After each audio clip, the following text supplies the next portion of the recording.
Olá, meu nome é Jason Rocha, eu sou aluno da disciplina de Análise de Projeto e Algoritmo da UFPB. Vou apresentar aqui nesse vídeo a atividade prática supervisionada número 2, cujo objetivo é fazer a implementação de 4 algoritmos de ordenação: o Insertion Sort, Selection Sort, Merge Sort e Quick Sort. Fazer uma breve consideração sobre a implementação dos algoritmos e comentar sobre melhor caso, pior caso e cenários que os algoritmos são utilizados, onde um performa bem, o outro performa não tão bem, onde um precisa de mais recursos. Enfim, falar de casos particulares e dos casos que foram vistos em sala de aula.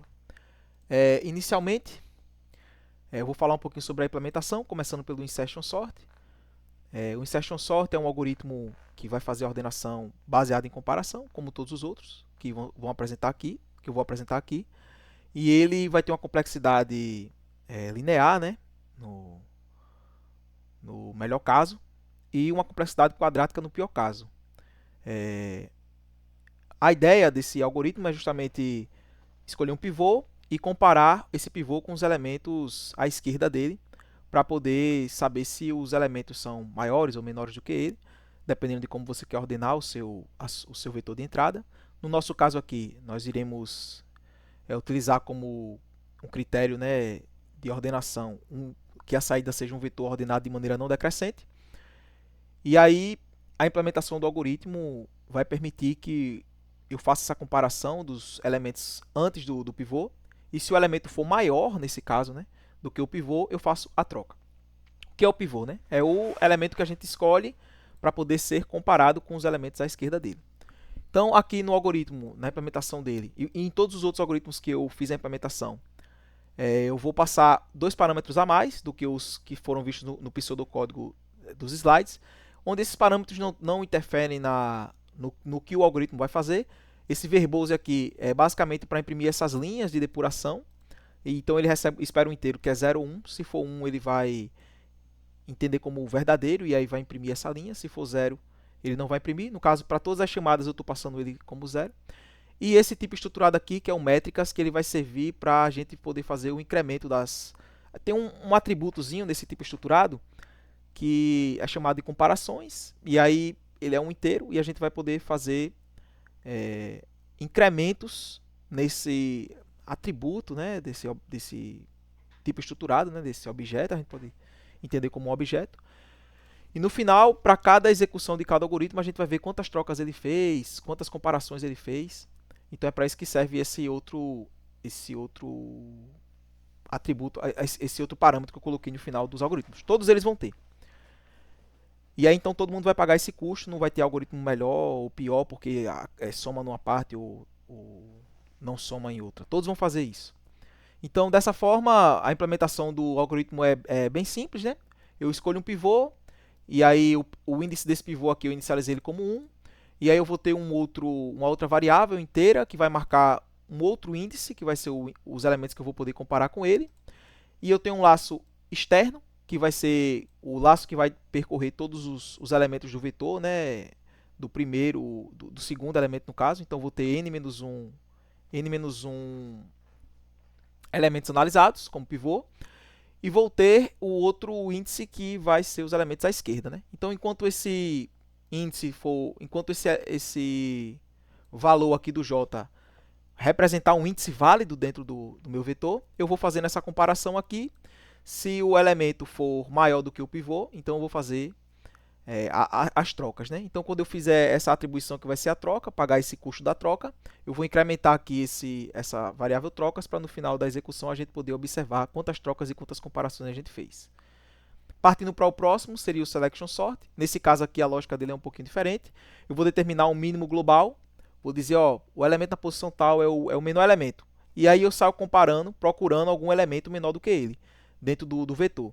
Se eu achar algum elemento menor do que esse que eu disse que era o mínimo global, eu vou lá e faço a troca. Então, da mesma forma que eu vou ter dois laços, né? O laço mais externo, que vai percorrer os mínimos globais, né? Vai chutar os mínimos globais. E o laço interno que vai fazer a comparação desse cara que eu disse que era o mínimo global com o mínimo global de fato que ele encontrar ali. Um problema desse algoritmo é que ele não tem memória das passagens que ele passa dentro do vetor, então às vezes ele passa por elementos que estão em posições erradas, mas ele não sabe ali, uma vez que ele percorreu, depois que ele volta para percorrer de novo, para escolher outro mínimo, agora esse elemento é o mínimo, que ele começa a passar pelo vetor novo, ele não lembra que já passou por algum valor que era menor do que esse que ele disse que era o mínimo. Então isso vai fazer ele passar várias vezes ali por aquele elemento que é o mínimo global de fato, mas ele sem saber. Então é um algoritmo que tem uma implementação corajosa e que, pelo fato dele fazer diversas vezes essas passagens pelo vetor, acaba se tornando custoso em questão de tempo de execução.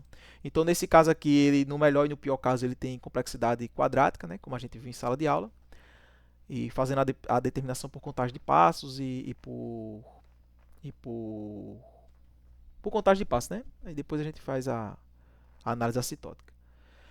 Bom, aí agora a gente vai para o merge sort. O paradigma desse algoritmo é totalmente diferente dos outros dois.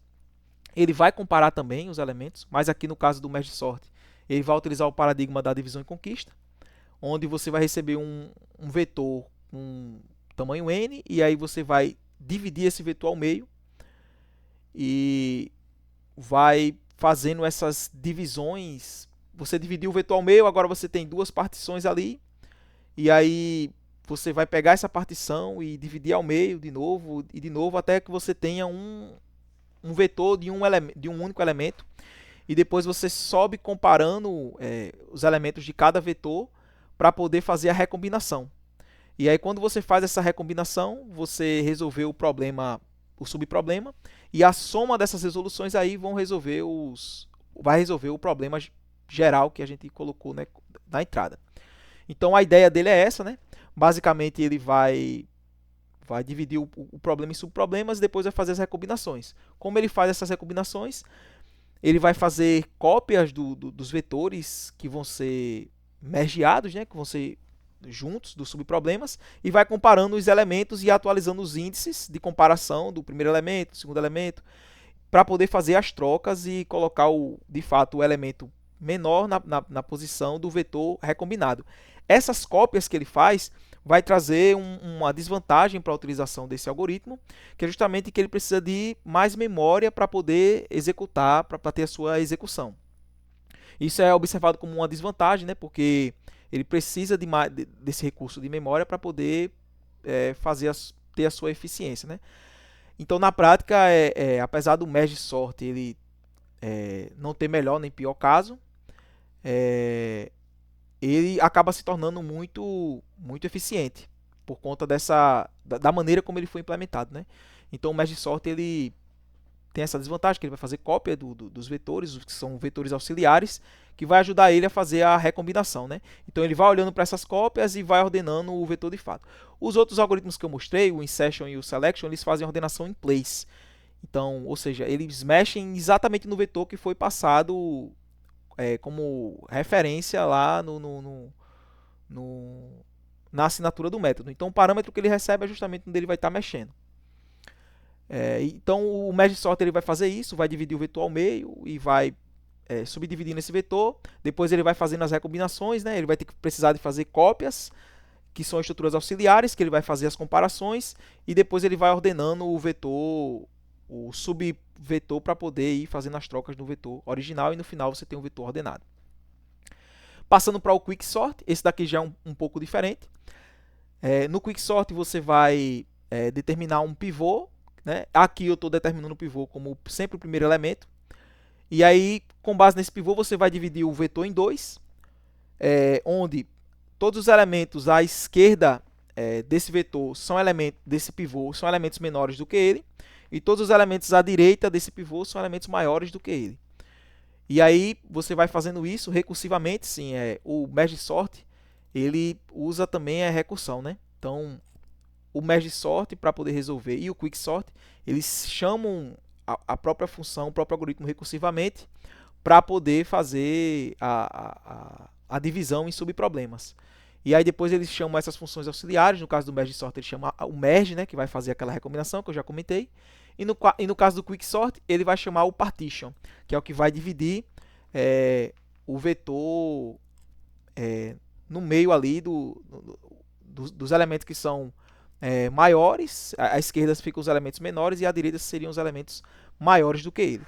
No meu caso, eu estou sempre escolhendo aqui o pivô como o primeiro elemento, né? Então, a gente está sempre tirando um elemento, a gente vai cair no caso ruim aqui, quando eu tiver muitas divisões, que vai causar o estouro da pilha de recursão por causa dessas chamadas, por causa da escolha ruim do pivô, né? Então, o Quicksort ele também vai fazer essas subdivisões, mas aí com base no pivô, né? Que no caso aqui eu estou escolhendo sempre o primeiro elemento, tá? Então, basicamente essas foram as implementações dos algoritmos, né, que foram vistos em sala de aula. Eu segui basicamente ali o que tinha do pseudocódigo e trouxe para a implementação aqui na linguagem. Tive que revisitar ali como é que eu fazia algumas coisas e utilizei essas estruturas, né, o verbose e o métricas, para poder ver o funcionamento do algoritmo e poder também fazer levantamento de comparações e trocas. Então, na minha função principal, eu vou ter alguns cenários. O primeiro cenário seria o tamanho do vetor de 100. O segundo cenário é o vetor de tamanho 1000, o vetor de tamanho 10.000, 100.000 e 250.000. E cada um desses tamanhos de entrada vai ter essas representações, né? Eles vão ser montados de maneira aleatória, com poucos únicos, ou seja, muitas repetições. Ele ordenado na ordem inversa que a gente deseja, e ele quase ordenado para a gente ver como é que esses algoritmos vão se comportar. Como eu estou fazendo para observar o comportamento desses algoritmos? Eu tenho um processo Pi que vai rodar no meu processador, né? Eu tenho um processo que vai rodar e eu dou fork nesse processo para ter um processo filho. Eu deixo o processo pai drenando a saída do processo filho para saber como é que foi, como o processo terminou, né? Qual é a saída dele? Se vai ser 0, se vai ser 1, se vai ser 11, se vai ser menos 1. E com base nisso eu sei o estado que ele terminou a sua execução. Então, no caso que ele deu um Stack Overflow lá, um estouro de pilha, ele vai me retornar um 11 e eu sei que ele retornou um erro. Então ele não terminou a execução bem. O que eu estou fazendo para ele esperar, eu estou usando a chamada de função do wait for, né? E esse wait for é igual ao waitpid, né? Porque ele vai fazer uma chamada de sistema. E só que o caso do wait for eu consigo receber esses parâmetros, essas informações que o processo vai me retornar, como utilização de memória, essas coisas. E eu pego essas informações e vou imprimir no console para poder observar o comportamento dos algoritmos. Eu já rodei o algoritmo aqui, uma vez, já que ele terminou. Ele demorou aí 518 segundos para rodar todos os cenários. E aqui eu já queria adiantar uma coisa que vai acontecer, né? Que é no caso do Quicksort. Como eu fiz a escolha ruim do pivô, acabou que ele vai dar um Stack Overflow, né? Ele vai esgotar a pilha de recursão no caso do Linux aqui e não vai conseguir chegar ao fim da execução do algoritmo. Essas barrinhas azuis aqui eu coloquei mais para representar a diferença dos tempos de execução. Então, a barrinha que tiver completinha aqui, na verdade, ela está representando esse tempo. Aqui no caso do Insertion, para esse tamanho de entrada, ele gastou 140 segundos. Aí o Selection gastou 109, então já é mais próximo. O Merge, ele não gastou nem um segundo para resolver aqui um vetor inversamente. Mas aí ele gastou um pouco mais de memória aqui do que o Selection e do que o Insertion. E o Quick deu o estouro de pilha, né? Então, esses são alguns cenários que a gente pode observar. Eu vou colocar o algoritmo para rodar aqui. Então, é dessa maneira que eu estou observando o comportamento dos algoritmos, né? Estou um processo pai drenando um processo filho. Esse processo filho é um fork dele e ele fica esperando esse processo filho terminar.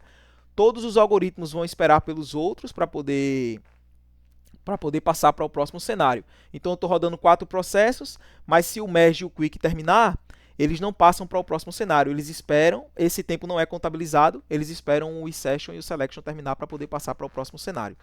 Então eu vou colocar para rodar aqui, aqui ele já tinha rodado, né?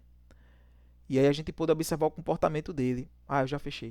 Eu vou colocar para rodar de novo aqui. Pronto, aqui a gente consegue observar.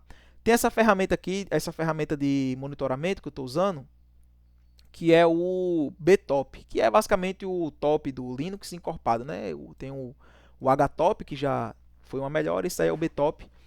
Eu consigo observar aqui algumas informações do processo em execução. Então, eu usei a afinidade do que o sistema operacional expõe essa chamada de função de sistema. Eu usei a afinidade para poder dizer, ó, sistema operacional, esse processo aqui vai rodar nesse núcleo específico. Então, aí a gente consegue observar aqui que os algoritmos que estão rodando aqui, eles estão atrelados a um único núcleo. Dessa forma, eu não tenho troca de contexto, eu não passo a responsabilidade para o escalonador fazer as trocas de contexto. Então, se a gente observar aqui a execução dos algoritmos, a gente vai ver que tem os 4 algoritmos aqui rodando e consumindo recursos do sistema operacional. E aqui acontece já uma coisa que eu falei, que é quando um algoritmo termina, ao invés de ele passar para o próximo cenário, ele aguarda os outros terminarem. Então, o processo filho associado aos algoritmos, ele vai retornar uma saída.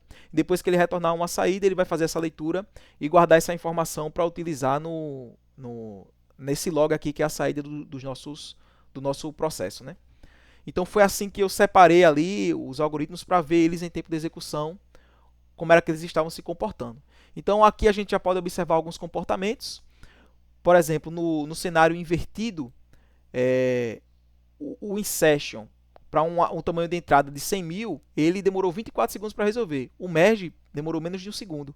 O selection, ele demorou menos tempo, né? Demorou 20 segundos e fez menos trocas, mas ele fez ele fez a mesma quantidade de comparações, mas ele usou um pouquinho mais de memória do que o insertion utilizou. O merge aqui, ele vai sempre utilizar mais memória do que os outros. Sempre é uma palavra complicada, né? Mas na maioria das vezes ele vai utilizar mais memória do que os outros. Mas nesse caso específico aqui, a gente pode observar que o quick usou mais memória do que o merge. Então, como eu falei, né? Sempre é uma palavra muito complicada, né? Dependendo do cenário aí, pode acontecer uma coisa inesperada, um comportamento inesperado de algum algoritmo, porque a entrada não foi a entrada boa para aquele algoritmo, né? Então, para os tamanhos de entradas menores, né, todos eles voam, né? Então, a gente vê o insertion, aqui o tamanho de entrada 100, a gente vê o insertion numa distribuição aleatória, menos de 1 segundo, todos eles. E todos eles gastaram basicamente a mesma quantidade de memória, né? Muito pequeno o vetor. Mas para os vetores de tamanho grande o suficiente para se observar o comportamento, a gente consegue já perceber as diferenças. Então, se a gente olhar para o melhor caso do insertion, né, que seria o vetor ordenado, e do selection, eles não fazem nenhuma troca, assim como também o quick não fez nenhuma troca. E o merge, ele sempre vai fazer as trocas, né? Então, independente da distribuição dos elementos, ele vai estar sempre fazendo o mesmo comportamento, vai dividir para depois ir fazendo as comparações e sempre utilizando ali mais memória, né? Então, se a gente for olhar o pior caso do insertion e do selection, a gente vê que o selection vai fazer menos trocas do que o insertion, né? Porque ele só vai entrar na condição de troca se atender aquela condição. Mas ele usa um pouquinho mais de memória. Mas a quantidade de comparações ali você vê que no pior caso dos dois, é idêntica. No melhor caso para o insertion e para o selection, a gente vê que o selection, no melhor caso, ele ainda vai fazer muitas comparações, o que não é o caso do insertion aqui, mas o número de trocas vai ser o mesmo, né? Então, esses comportamentos a gente já consegue observar, e aqui eu acho que já é o caso que o quick vai dar o estouro de memória. Esses dados, eles no final, o algoritmo ele gera um CSV e eles vão ser enviados juntos com o algoritmo. Então a gente vê aqui que a gente vai ter algoritmos que vão precisar de um pouco mais de memória, mas vão exigir um pouco menos de processamento. Então eu vou ter um I/O bounded ali, porque eu vou precisar de mais memória para poder fazer, né? Vou copiar, tal, que no caso do mesh. E no caso do selection e do insertion, eu vou ter uma operação que eu vou ocupar mais tempo a CPU, né? Vou estar fazendo mais comparações ali na CPU, porém, eu vou estar fazendo a ordenação em place, não vou precisar estar fazendo cópias do vetor. Então, essa maneira como está sendo observada aqui as saídas do código, permite a gente fazer essas comparações entre os algoritmos. Então, essa foi a ferramenta que eu utilizei, né? Eu observei aqui o comportamento de cada processo e pude drenar essas informações. E essas informações que eu drenei, né, com o processo Pi, elas estão sendo exibidas aqui no console. Os maiores detalhes você pode observar no código, ó, o estouro da pilha de recursão aqui com Quick. Isso se dá pela a escolha ruim do pivô, né? E aí, como eu vou ter que fazer várias chamadas recursivas para as divisões, isso aí acaba trazendo o estouro da pilha de recursão do Linux. Isso aqui vai acontecer também aqui para esse cenário do inverso. Então, a gente viu em sala de aula a complexidade desses algoritmos. O senhor pode ver o código em mais detalhes, tem uns comentários explicando lá cada trecho de código. Mas essa foi a maneira que eu implementei os algoritmos e fiz o monitoramento de desempenho deles, rodando separadamente, como eu falei, eu utilizei afinidade para poder atribuir cada processo a um núcleo específico da minha CPU e observar como esses processos utilizam recursos atribuídos a eles, né, e o sistema operacional conversando. A única coisa que eu fiz assim para poder ter essas métricas foi adicionar aquelas linhas, né, para poder somar e saber quantas trocas e quantas comparações a gente fez durante a execução de cada algoritmo. Então, no mais, é isso, professor. Essa foi a implementação dos algoritmos. Eu agradeço aí pela atenção e é isso. Essa é a entrega da atividade da APS. Muito obrigado.